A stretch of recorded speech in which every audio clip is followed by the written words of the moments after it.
আসসালামু আলাইকুম। আমি রায়হান আহমদ, সভাপতি প্রতিষ্ঠাতা বিশ্ব মানবাধিকার রক্ষা সংঘ। আমরা এখন এসেছি ব্রাহ্মণবাড়িয়া শহরের কুমারশিল মোড়ে যারা অসহায় দরিদ্র মানুষ আছে এবং যারা শিক্ষার্থী আছে, ছেলে এবং মেয়ে, তাদেরকে কীভাবে শিক্ষার আওতায় নিয়ে আসা যায়, সেই জন্য বিশ্ব মানবাধিকার রক্ষা সংঘ এবং রায়হান আহমদ একাডেমি কাজ চালিয়ে যাচ্ছে। আমাদের একটি লক্ষ্য সারা বাংলাদেশ এবং সারা বিশ্বের সকল মানুষকে কীভাবে শিক্ষার আওতায় নিয়ে আসা যায় বিশ্ব মানবাধিকার রক্ষা সংঘের মাধ্যমে। বিশ্ব শান্তি, মানব কল্যাণ, মানবাধিকার ও ন্যায় বিচার কীভাবে প্রতিষ্ঠা করা যায়, সেই জন্য কাজ চালিয়ে যাব ইনশাল্লাহ। সারা বিশ্বের সকল প্রতিবন্ধী মানুষ, ফিজিক্যালি ডিসেবলড মানুষের মুক্তির জন্য কাজ চালিয়ে যাব এবং সারা বিশ্বের সকল শরণার্থী মানুষ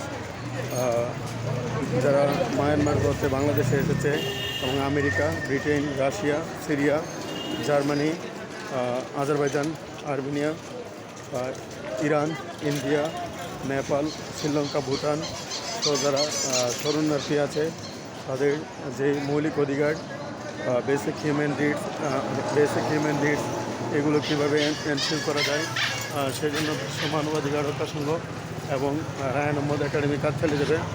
আমাদের একটি লক্ষ্য বিশ্ব শান্তি, মানব কল্যাণ, মানবাধিকার ও ন্যায় বিচার প্রতিষ্ঠা করা। সারা বিশ্বের সকল জীব, প্রাণী ও মানুষের মৌলিক মানবাধিকার কীভাবে এনশিওর করা যায়, সেই জন্য কাজ চালিয়ে যাচ্ছে। আমরা এখন অন্নদা স্কুল এবং ব্রাহ্মণবাড়িয়া উচ্চ বিদ্যালয় এবং আনন্দময়ী সরকারি বালিকা উচ্চ বিদ্যালয়, রামকানাই হাই একাডেমিতে শিশুদের মধ্যে কীভাবে শিক্ষার বাণী ছড়িয়ে দেওয়া যায় সেই জন্য কাজ চালিয়ে যাচ্ছি। আমরা বিশ্বাস করি, আমি মূলত রায়হান আহমদ বিশ্ব মানবাধিকার রক্ষা সংঘ বিশ্বাস করে যে শিক্ষার মাধ্যমে একটি জাতির কাঙ্ক্ষিত পরিবর্তন করা যায়।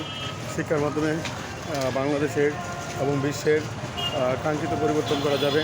সুতরাং শিক্ষা নিশ্চিত করার জন্য আমরা ব্রাহ্মণবাড়িয়া শহরের 34 লাখ মানুষের মধ্যে কীভাবে শিক্ষার আওতায় নিয়ে আসা যায়, সেই জন্য কাজ চালিয়ে যাচ্ছে।